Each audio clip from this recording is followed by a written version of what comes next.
Hi everyone, we are here getting ready for our live exhibition walkthrough with Elsa, and I'm just going to turn this on while we wait so that everyone can start joining us, and we'll be checking in with Elsa right at 1, but in the meantime I'll go ahead and share some images with you guys of the show. I'm here now in person and so glad to finally be able to see these gorgeous works. We installed this exhibition in our upstairs gallery, and we're so fortunate to have an incredible installer that came and worked on his own with a digital map of how this show should go. So it's definitely the first time that we've done anything like that, and it went surprisingly well. And now it's kind of a different experience for me to be able to walk in here and see the show complete the way maybe many of you see our shows when you just show up on a regular day. So again, we're just scrolling through some of the images for the exhibition while we wait for it to be 1 o'clock and wait for Elsa to get on here. I want you guys to be able to see some of these in all their wonderful detail. And we are going to see, I'll see now if we can get Elsa on here.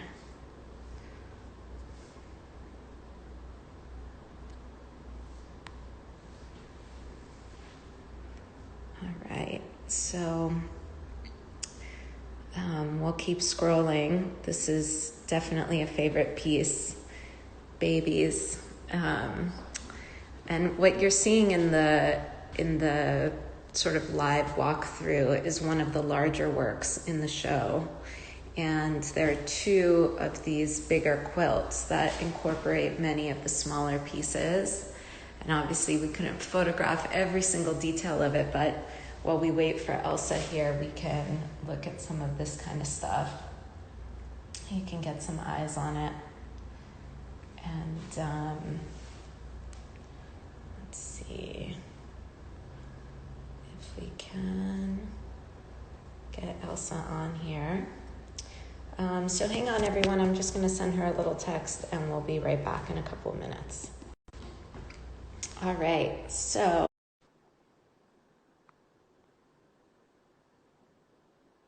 we're just waiting for Elsa here. Hey, there she is. Oh, hang on 1 second, Elsa. I'm going to flip this around. And hi, Hi. how you doing? Good. How are you? I'm so good. And I was just we were scrolling through the professional images of the show so that everyone could see it that way before they had to see it through my shaky camera work. Amazing. But for me, this was incredible to hop up here this morning. It's the first time I've ever gotten to see a show for the first time completely installed. And it's gorgeous, Elsa. It's really something else. And I hope that, closer to the end of the run here, we can get some folks in to see the works in person because there's such incredible detail in them. And I think it's kind of a good reminder that while we can do a lot digitally, there's no replacement for the real thing, Yeah. So I think what I'm going to do is I will figure out how to get out of the static image here. And let's see if this will do it. Whoa, hey now, very close up. So for everyone that is just joining or didn't hear before, Elsa was speaking to the title of the show, which is Trinity, and comes from her being a new mom. Yeah. I think. Yeah. I didn't realize that at first, but then when I thought about where that came from, it must be that inspiration of the 3 of us. Well, I think what we'll do is, because we weren't able to actually walk through the show, I'll go up there and I'll take a quick video and post it to the Instagram. And I just want to let everyone know that all of the show images are up on the website, on Artsy, and we have catalogs that we can share with everyone as well. And Elsa, thank you so much for Thank, being here. thank you. So good. It's good to see you too from afar. I know. I feel like we've been robbed of the chance to celebrate together, but this is better than nothing, that's for sure. You. All right, bye. Thank you everyone for joining. Um, but you were starting to tell us a little bit about the material choices. Hmm. Well, I happen to live a block away from the only cross specific store that I know of in the world. I mean, I've been to lots of needlepoint stores and embroidery stores that include cross stitch, but this store is just very specifically cross stitch, and it's really cool because it's just up the block from my house. Amazing. They sell the finest cross stitch fabric I've ever seen, and it's just like flax and linen and silk threads, and the materials are all really fun to work with, and a lot of them are made in Eastern Europe, and they're made to be cross stitched on so that the warp and the weft are very even, so that you can make very even squares. Mhm. And Maybe you could share with everyone a little bit, because this is something that Judy Chicago has talked a lot about in her work. People don't often know the difference between needlepoint and cross stitch and embroidery, and it sort of all gets lumped into one category. Whereas with painting, right, you would never say, a watercolor or an oil painting. It's all just painting, right? Or it's interchangeable. So maybe you could tell everyone a little bit about what makes cross stitch. well, cross stitch is it's very similar to needle, but needlepoint is done on a grid cross stitch, and it goes from one diagonal to the next. And cross stitch, so it's like just one diagonal line filling up a square, so it's not as full and dense and rich as cross stitch. Mhm. Cross stitch takes twice as long because it's going from it's one diagonal line making an X, a little box, and it's it's often done on a small in smaller boxes, so it's just smaller normally. Yeah, more detailed, like really Yeah, yeah. tight kind of stitching. So, how was it? One of the things that we talked about when we first planned doing the show and that you brought up with the title was that you're a new mom. And I think trying to do any work when you are new to motherhood or just a mom in general can be quite challenging. But I think one of the things that I see in your work are so many images of so many strong women, and also men that are sort of support figures or kind of exemplary partners. And so I think it would be great to hear, particularly with such detailed work, how you made this body of work happen.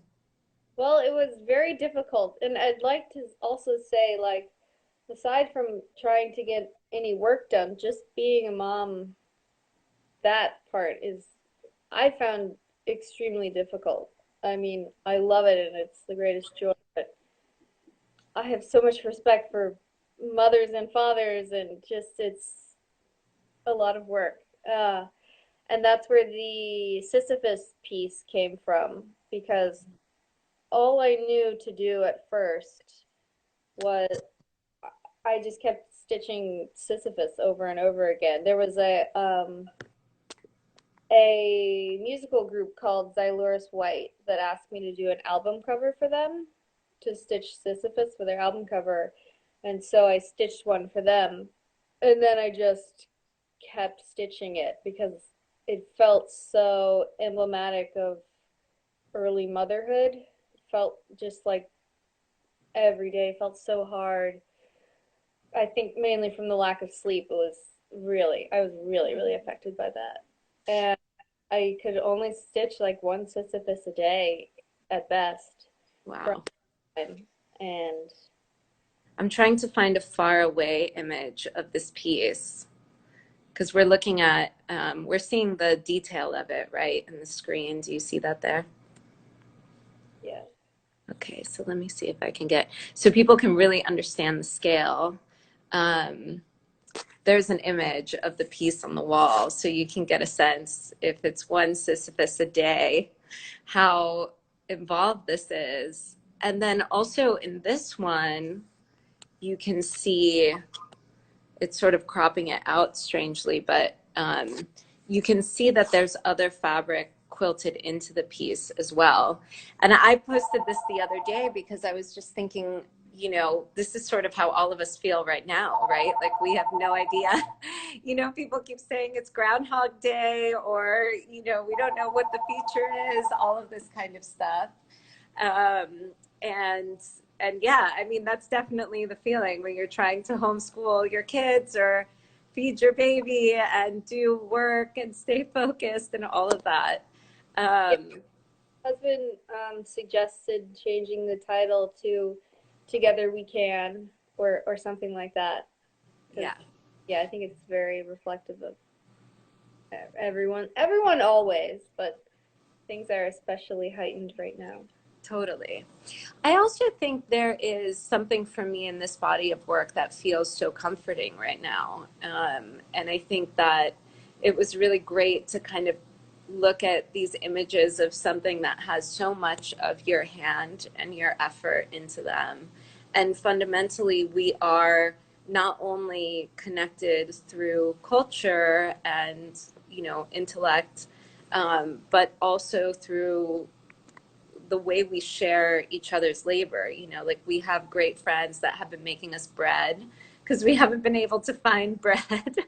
And it's such a funny thing, but with two, like a 4 and a 5 year old, bread has become really important.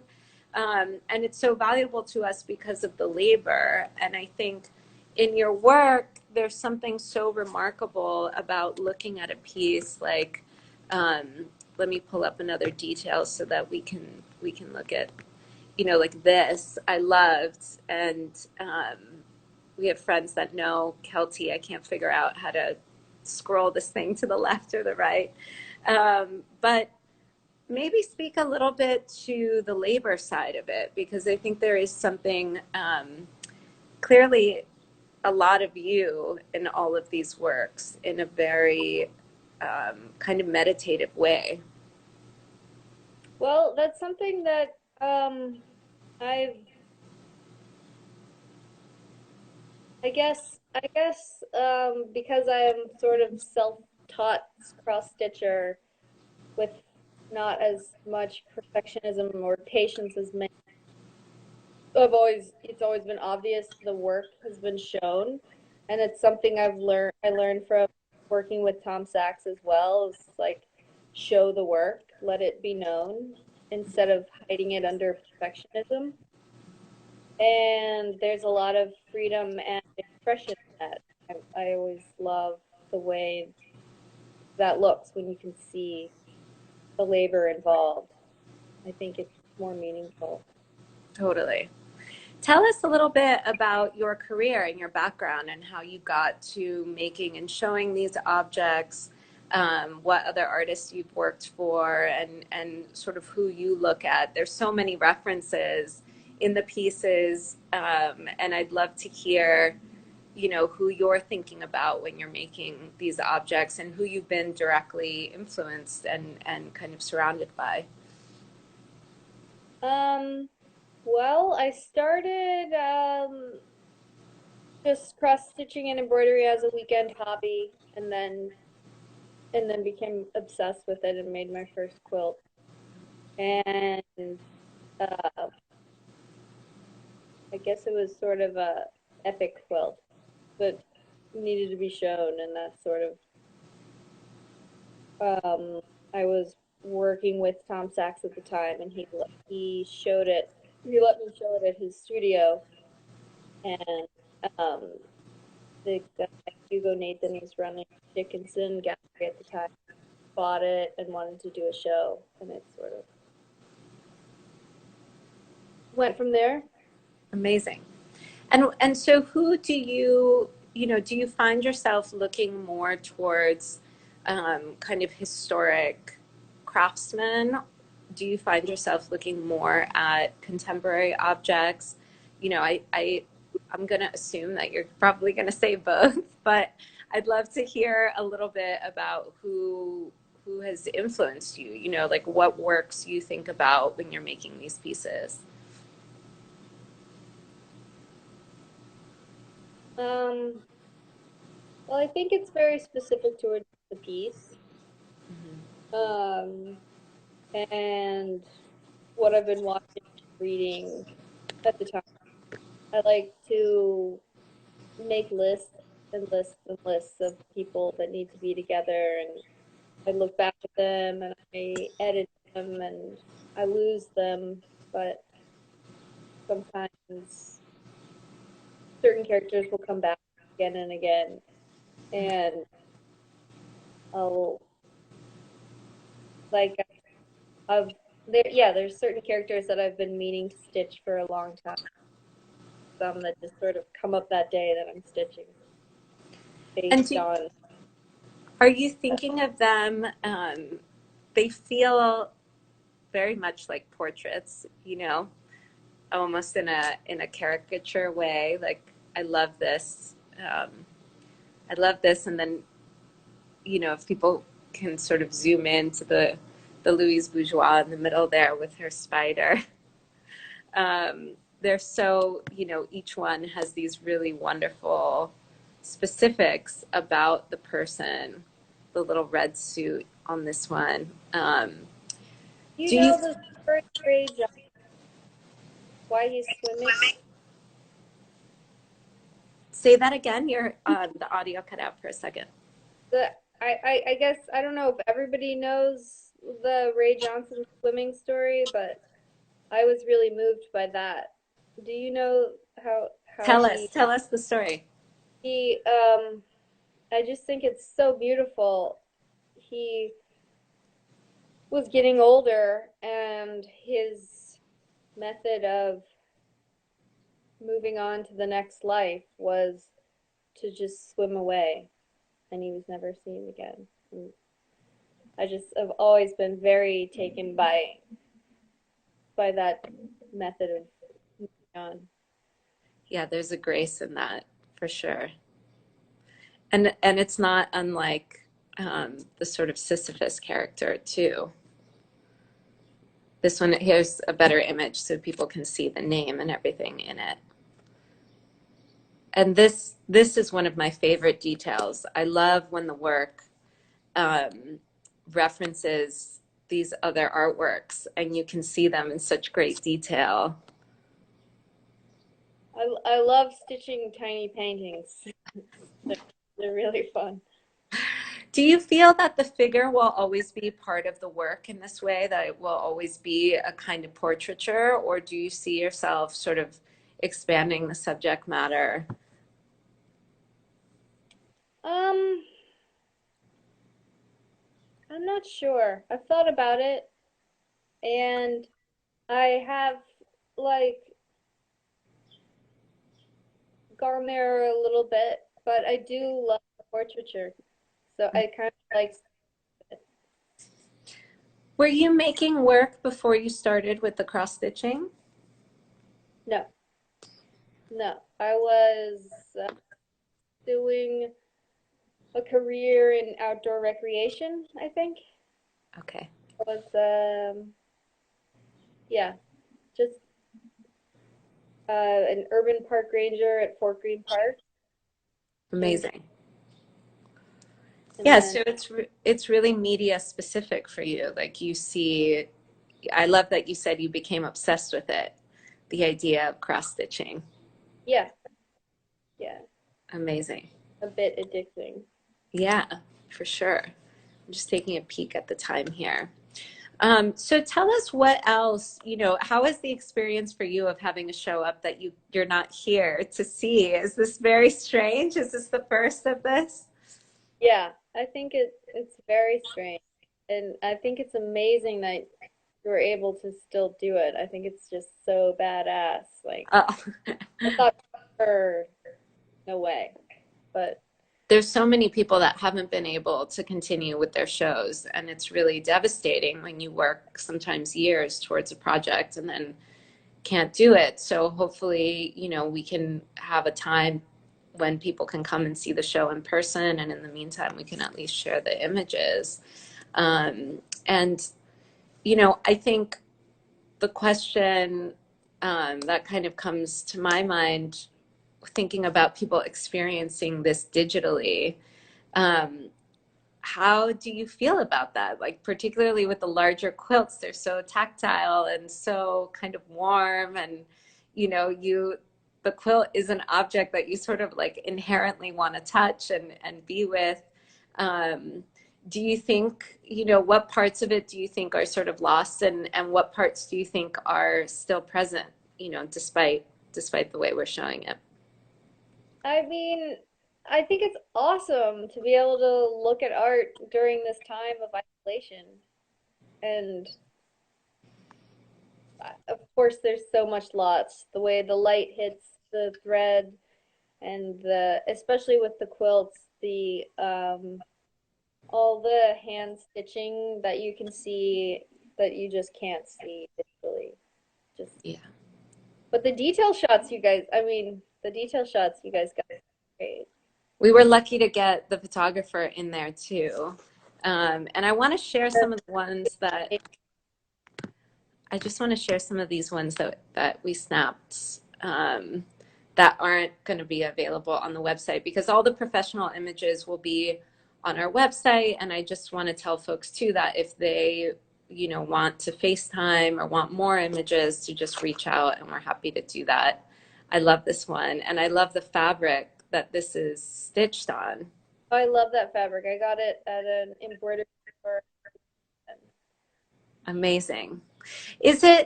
Are you typically staying away from more patterned fabrics like this? Typically, yeah, typically. But I had to show this. This was just the sweetest thing. This piece is going to a great home, and this is a detail on the health piece, the one that has Joseph Pilates on it. But this, I think, is exactly the sort of thing that you were referencing that is difficult to see from afar. And all of the works are signed in this way, right? yeah. I loved I loved seeing this. Um, and then this one sort of has a funny mark that I made, but I just thought this was such a great detail also. I feel like her work is, I don't know, really, I just love that she almost makes 8-bit sculptural people. Yeah, for sure. And I think she's an influence on you, you For know? sure. Um,